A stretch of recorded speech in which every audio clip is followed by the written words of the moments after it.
best interest of our football team. And really wish him nothing but the best going forward. Unfortunately, it didn't work out the way we wanted to, and we'll give him an opportunity to go somewhere else, and we'll move on as a team. What did you guys miss in your evaluation of him?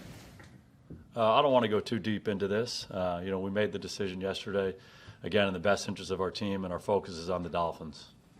There was nothing that happened recently, though. It was body of work and everything leading up to this point. Yeah, overall evaluation of what's in the best interest of our team. There's no more or added disappointment that it's a first-round pick, a guy that you guys have been successful with the last however many years. Yeah, unfortunately, it didn't work out with Taco. We drafted him in the first round for a reason. Unfortunately, it didn't work out. We made the decision yesterday, give him a new opportunity, and we'll move on as a team and get focused on the Dolphins. What did you see from Robert Quinn in his first practice? Robert did a good job. He's clearly in shape and ready to go. Didn't seem like he had any issues practicing.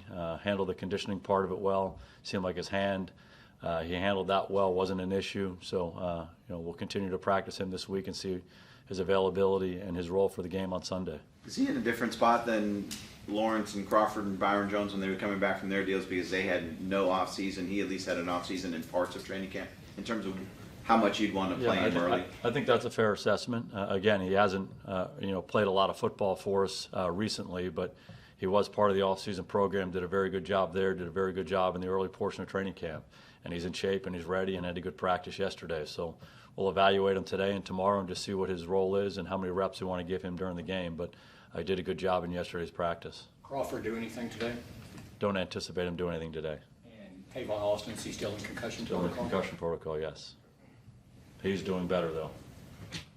If he remains unable to play this week, is calling up a receiver a possibility if 5 is a magic number? Yeah, all hands are on deck in that situation. We'll take his situation day by day. Again, he did better yesterday. He worked out on the side and seemed to handle that work well, but he's still in the protocol, and we'll just see how he does as the week goes on. What did you see from Dak on his interception last week, and what do y'all want to learn from that? Just one of those plays that happened. Play didn't come up exactly like we thought it would.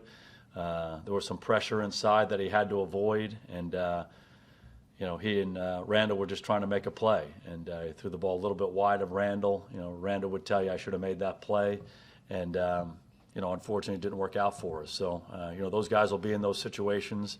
Oftentimes plays come up exactly like you want them to. Oftentimes they don't. And you have to react and adjust and make those plays. Both those guys have been able to make those plays throughout their career. So, unfortunately, that one didn't work out.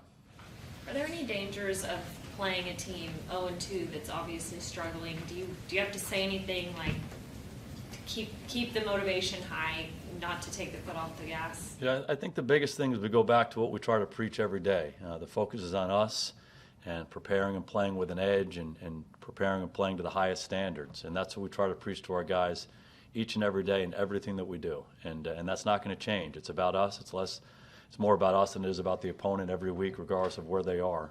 We're just trying to get better each and every day and play our best on Sundays.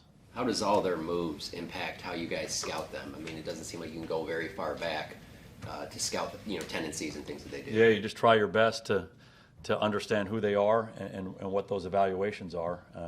If it's a personnel evaluation, it might be you're watching tape from another team or another environment that they've been in.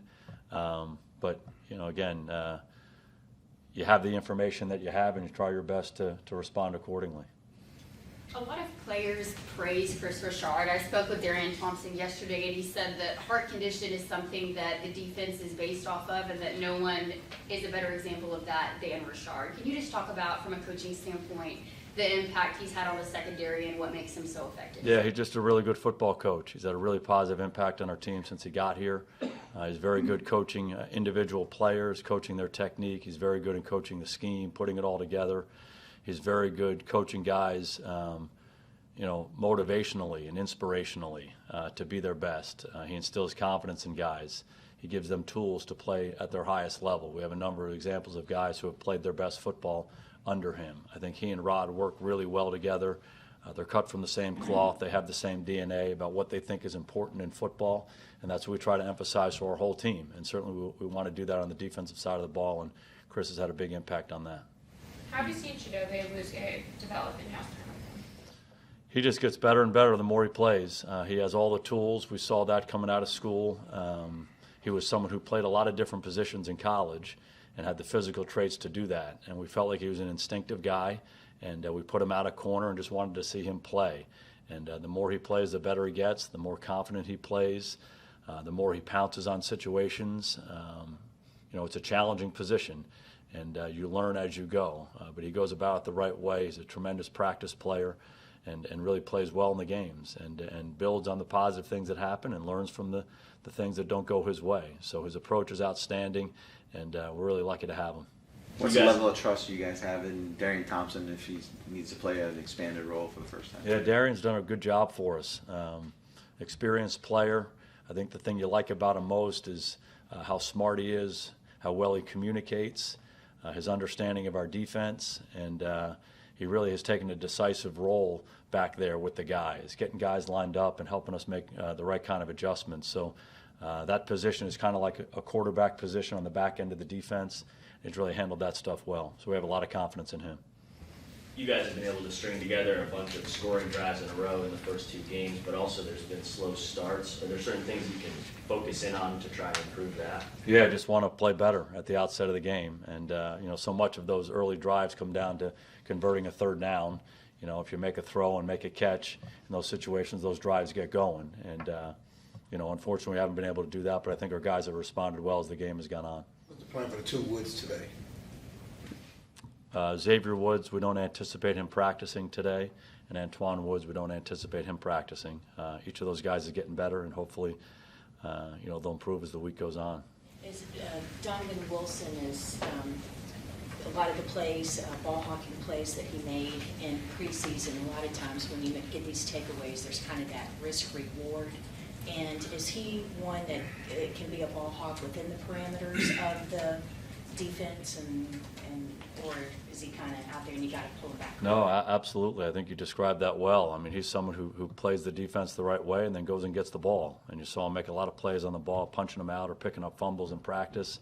And then he made interception plays in the game. So it's hard to teach someone being a ball guy. He's a ball guy. And that's a really important trait for anybody on your defense. It's the #1 trait in football. So it's something we certainly want to get better at defensively, and he's demonstrated an ability to do that. Is it a bit unusual, though, for someone that young? Yeah, I think it is.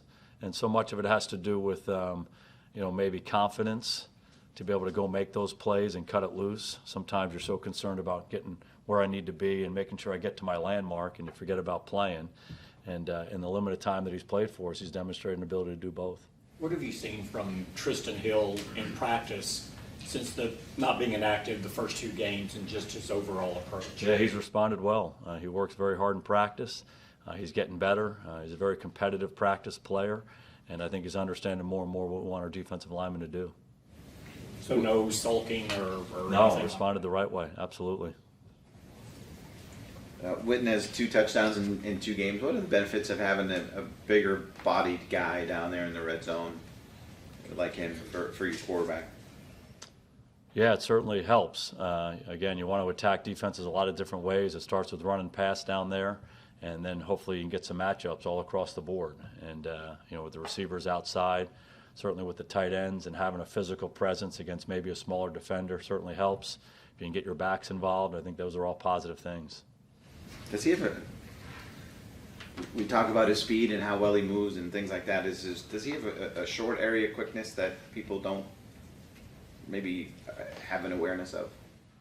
Yeah, I think. I touched on the other day. I think anytime you catch over 1,100 balls in the National Football League, you have an ability to get away, and he's had that ability for a long, long time, and he's very quarterback friendly. I think the play he made the other day is another example of that, and he presents himself well to the quarterback time and time again, really in anything we ask him to do. Thank you. All right, good to see you guys.